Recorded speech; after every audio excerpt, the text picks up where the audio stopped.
Your SMS app sees everything. Bank OTPs, private conversations, verification codes. It's probably the most sensitive app on your phone. Most people never question it because it came pre-installed or had good reviews. But good reviews don't tell you what's running in the background. Here's something you should know.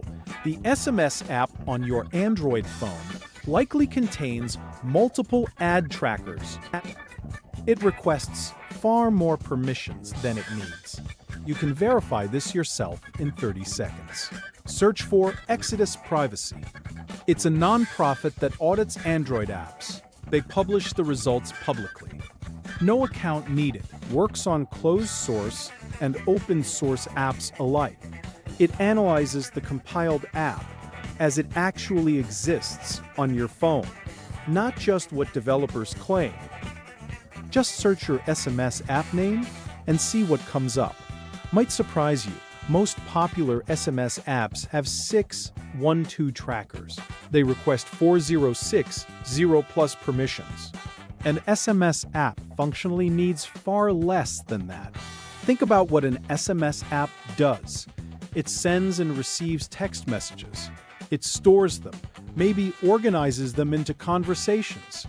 That's basically it. So why does it need access to your camera? Or your microphone? Or your location? Or your contacts list? Some permissions make sense, like accessing your phone's storage to save attachments, or accessing your contacts to show names instead of numbers, but many permissions don't. Exodus Privacy shows you exactly what's inside. They identify specific trackers by name, like Google Analytics, Facebook Analytics, Crashlytics. These trackers collect data about how you use the app. Sometimes they send that data to third parties. Sometimes it's for advertising. Sometimes it's for analytics. The point is, you probably didn't know they were there, and you probably didn't consent to them specifically. Here's how to check. Go to your browser. Search Exodus Privacy. Click the first result. It's exodus-privacy.ue.org. Type your SMS app name in the search bar.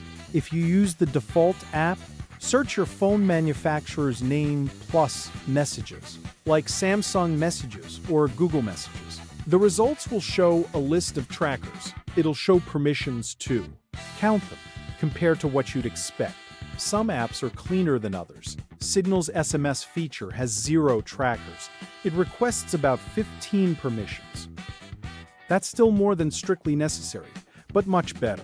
Other apps have dozens. The difference is stark. You might be thinking, but my SMS app works fine. Why should I care? 2 reasons. First, privacy. Your SMS app contains your most sensitive communications, bank codes, medical appointment reminders, private conversations with friends and family. Second, security. More permissions mean more potential attack surfaces. If a vulnerability exists in one of those permissions, it could be exploited. Trackers can also be a privacy risk.